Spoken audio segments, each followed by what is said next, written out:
Before teaching security concepts, most schools start any classes first by studying computer ethics, defining what the good and bad acts of using a computer are, and how to deal with the computer properly without hurting other people.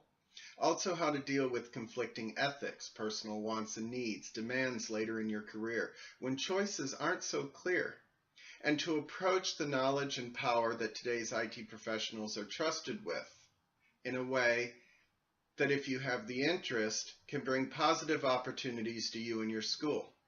They open up for you a lucrative career in the IT industry, and they'll help you become a benefit to society. If you treat this knowledge as an opportunity to hurt and take advantage of others, however, it can put you in jail. Part of this course will be establishing that hacking, security knowledge, and technology skills have both good and bad effects in our society. One of its bad effects have been the outbreak of individuals stealing security passwords, abusing data to steal or extort money, gaining access to a bank account and private information. This kind of action is obviously bad, but what's more, these are people who steal because in all likelihood they will not be able to work in this industry once they've established a reputation for being that kind of person. But there are also good uses for these skills, helping government agencies like the FBI stop criminals, using your knowledge to secure systems for major companies. All of these methods are using skills in a positive way. You can even enter security competitions opening across the US to students in middle school, high school, and early college. Stan Lee's character Spider-Man was created on the premise that with great power comes great responsibility. Knowledge is a great power when you have it and others don't. In high school, especially when the desire to be liked is so strong, it's easy to abuse that power for personal gain. Ethics can be confusing. Is it ethical to break the law to do what you think is right? Would you do something you know is wrong because it's legal? Is it about the impressions you leave others, or does it have more to do with the ability to live with your actions? Are ethics something we define ourselves, or are they defined for us by society? When you become a security expert, it's like being a police officer. And like using a gun, your security knowledge should be used for protecting yourself and protecting others, enforcing the law. We do hack and we do learn things about systems that allow us to do workarounds, but this should be used exclusively for competition, training, and education.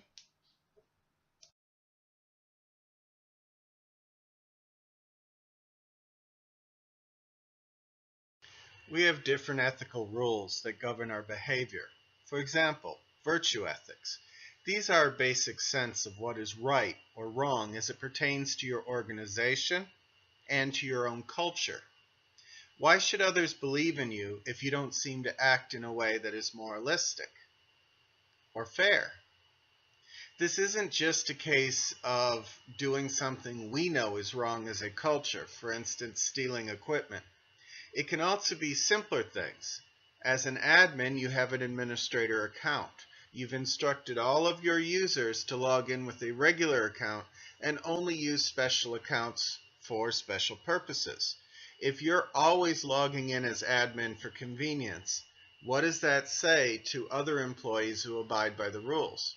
And who should be held responsible if, as a result of logging in as admin, the system is exposed to a virus?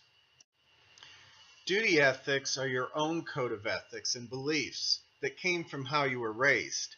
It's important to feel good about what you're doing, but also if your company asks you to do something that is wrong, you need to use your own judgment.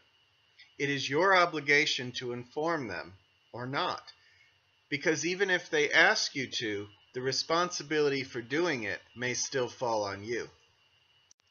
This brings us to consequentialist ethics. They come from fear of reprisal or getting caught.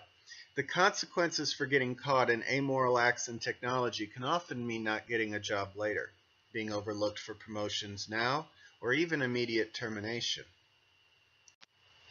This is where things get complicated. Relativistic ethics are ethics that come out of two standards conflicting. As an IT professional, you have to choose one or the other. And how you choose as an IT professional can sometimes bring short-term gain at the expense of long-term security in your job. And other times it can cost you in the short term while keeping you safe in your career. An example would be a company asking you to do something in order to facilitate using a particular application.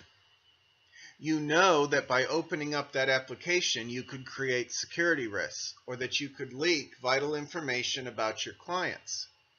At the same time, a company may ask you to keep it quiet until they can fix the issue. You need to decide whether this is a risk you want to take.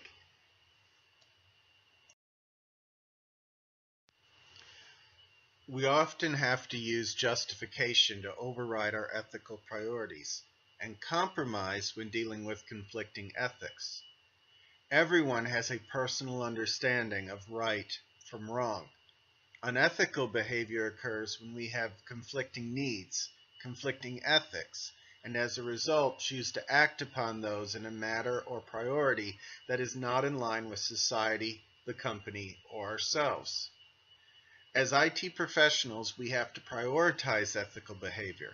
When two ethics conflict, we take a choice that violates our beliefs to the least degree.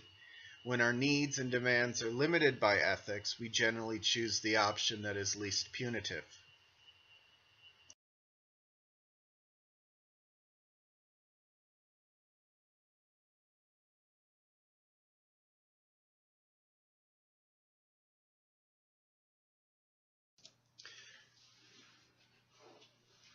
So, one of the best examples, I think, of self-justification interfering with virtue ethics is the case of HBGary and Aaron Barr, the CEO of the company.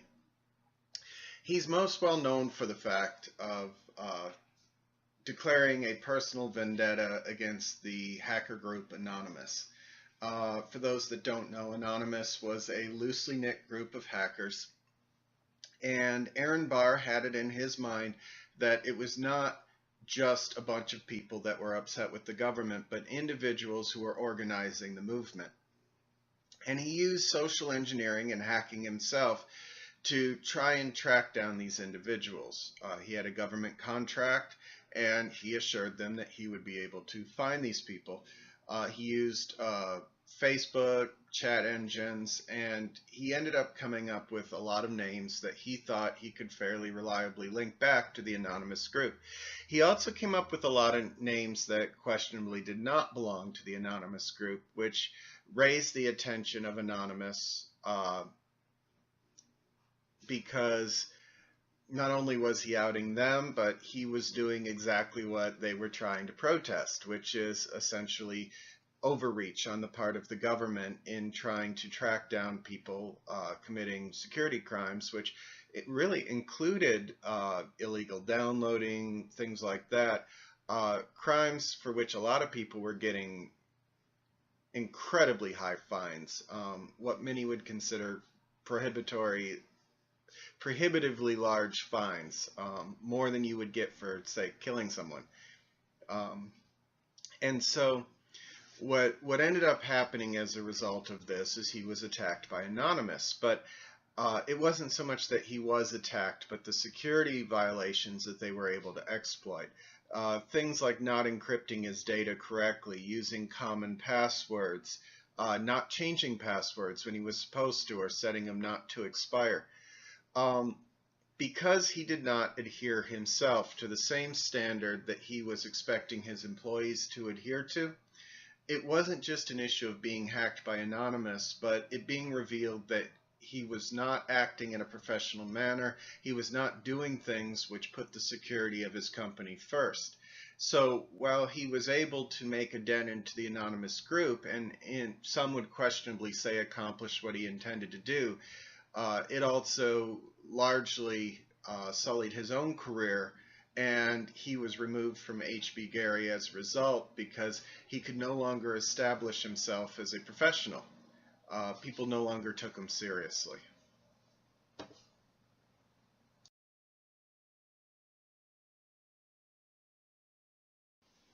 All you have when you work for a company is their trust. Something to think about When you look around your class, when you look around the people that are sitting next to you, how many of those people would you right now trust with your cell phone, your laptop, your computer? I'm not talking about letting them use it to check a website, but taking all the passwords off, leaving it wide open and unsupervised, letting them go through your history, your pictures, your music. The answer is probably not many. When a company hires someone in a security position, when your school allows you to do these security exercises and these competitions, they're putting an immense amount of trust in you to do what you're supposed to do the way you're supposed to do it. Sometimes that means that you will be able to do things other people can't do. Sometimes it means even when you've done nothing at all, you are going to have to actively do things to reestablish that trust so that they know that you are a person who is not going to take advantage of what's being given to you. And it's not just about the knowledge and technology, it's about behavior overall. Are you the type of person who openly defies authority? Are you the type of person who doesn't follow through on things? Are you the type of person who might leak a password or who might tell other people what you're doing and as such create a security risk? IT professionals need to be above all else ethical and trustworthy. Students that are using this technology, it's all the more important because the school will be directly responsible for the actions that you take as a student. You want to raise yourself to a higher standard than those you support. You want to have a reputation that what you are doing is abiding by all the things that you're asking other people to do and more. By doing that, you're going to create a sense of trust.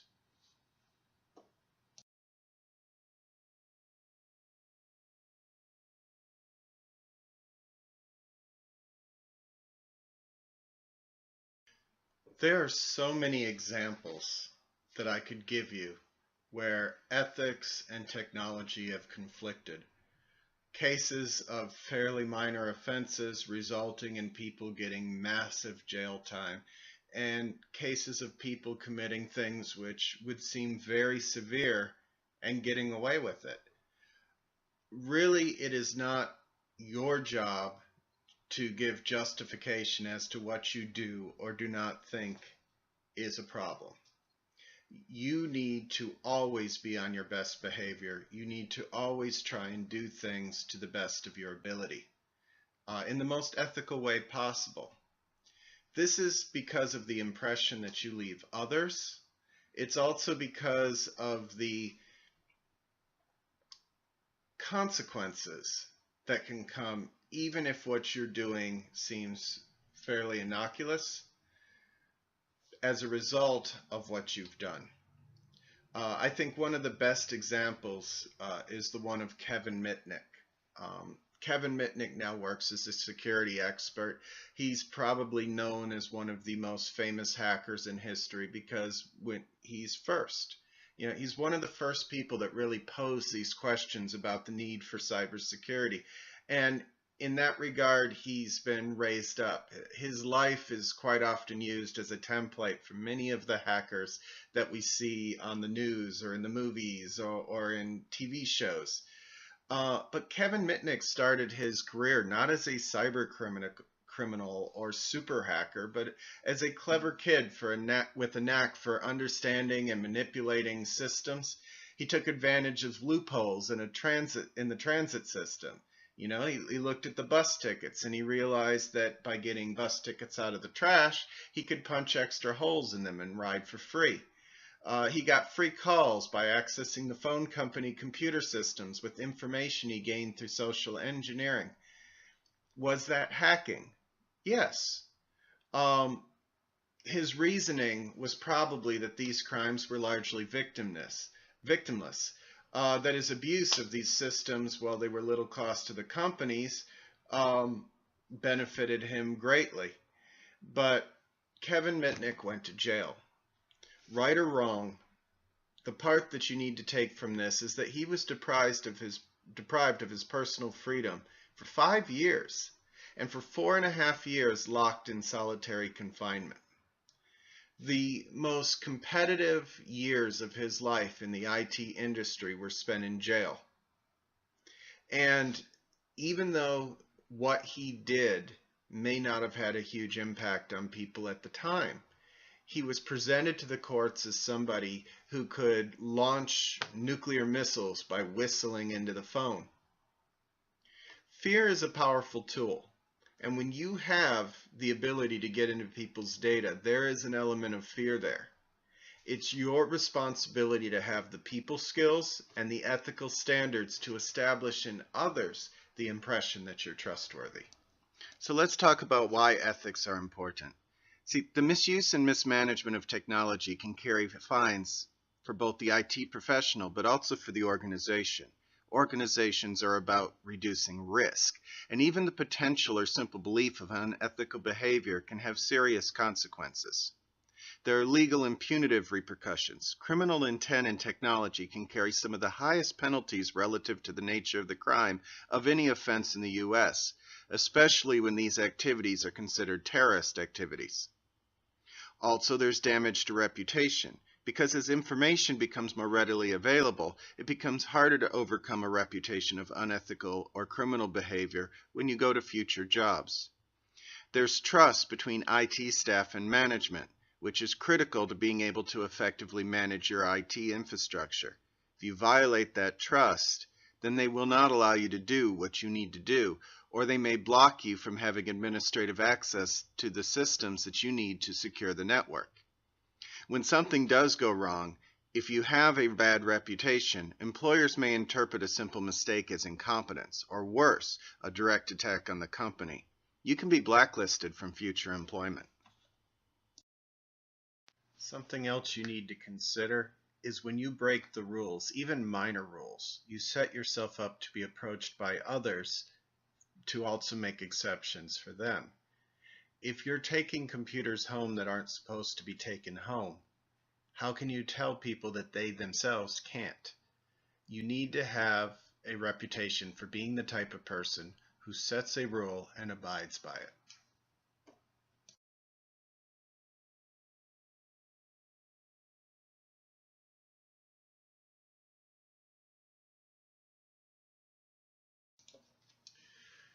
So the best example I can find of this, although you're going to find a lot of them, there are going to be times when wherever you are, you're asked to do things that you know are unethical, but your company or your organization wants you to do it anyways. The bottom line is you are responsible for your actions. If you willingly choose to do something that supports company policy but goes against your personal ethics, you have to accept the consequences for what you've done. It's not enough to just say, I did it because I was ordered to. I did it because it's company policy. That doesn't make it right, but it doesn't mean that there aren't going to be times when you can be punished for making a choice over personal ethics versus company or organizational ethics. This becomes a very delicate balance when you work in the IT field. It's that fine line that we walk between being professionals and being hackers, because there isn't a hacker in the world that didn't feel like what he was doing was justified, that he was doing the wrong thing for the right reasons. But there are also much simpler examples.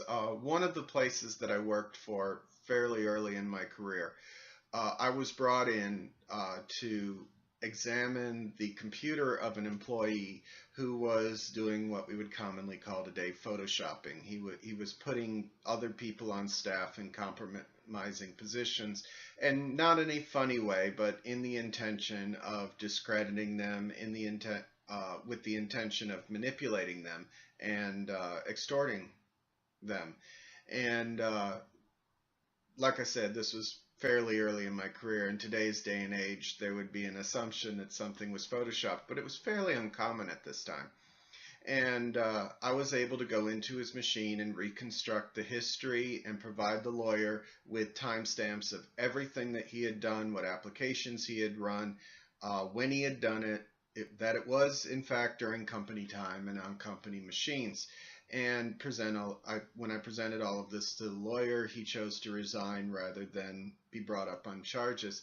Um, and it is worth noting that that does not mean there were not civil charges. It simply means that the institution itself chose to allow him to resign. Um, but the point of that was that following this, the organization also realizing that this could be done, also came to the conclusion that everybody generally does things they're not supposed to do on company time. Maybe you check your Facebook page. Maybe you run a chat when you're not supposed to. Maybe you open up file sharing on your machine. And so it quickly migrated from, we have someone we suspect who we would like you to investigate, to, we have people we would like to terminate and we would like you to monitor them and notify us the first time they commit a terminatable offense. This is one of those areas that's gray. I mean, on the one hand, as an employee, you don't necessarily know what they know, and you hope that they are suggesting to you these things because they have information that you don't have. But at the same time, if you truly feel in your gut that your skills are being used to target innocent people, then you need to make a decision. In my case, I chose to seek another employer.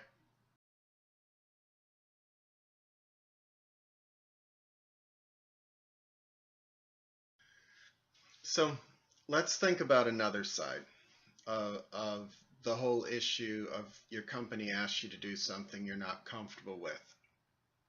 Company policies are in place, and there's certain ethics that surround the fact that when you work for somebody, you're in essence promising to abide by their policies. And this is really regardless of your own personal ethics. And unless you have a personal belief which is just so deep that you cannot abide by what your company's wanting you to do, the fact is their rules go. You know, you have two choices. You have the choice of staying or you have the choice of leaving. But while you're working for them, you're working by their rules. A good example of how not abiding by your company's policy is a hacker, if you will, or a technology person right here from North Carolina. And most of you have probably heard about him. Edward Snowden was a system administrator that was working for the CIA. And in the process of doing his day-to-day tech support, he discovered that there was a national surveillance program which ethically went against what he believed. And I'm not saying he's wrong. There's a lot of precedents for this. Watergate, the Red Scare. I mean, surveillance and invasion of privacy for the sake of security has been a very long-running issue in the United States, and it's something that every person is very sensitive about. There's a lot of opinions on it. I am not by any way advocating that what Edward Snowden did was right or wrong, but the fact of the matter is that his doing it made him a criminal. He has run from nation to nation to nation and essentially is relying on other countries to house him as a refugee. Right, wrong, or otherwise, and whatever good came out of his decision to go public, the end result of that is he is now a criminal in his own country. If you are willing to divulge information, especially confidential company information, and you feel so strongly about it that you feel like you need to do that, keep in mind that there are civil repercussions to doing that and that you also have a moral obligation to the company you work for to adhere to the policies that they put in place. In conclusion, doing what you think is right is important, but so is integrity. As an employee, student, or contractor, you also have an oath or obligation to the company or organization that is working with you. Keep that in mind before you decide to become a whistleblower.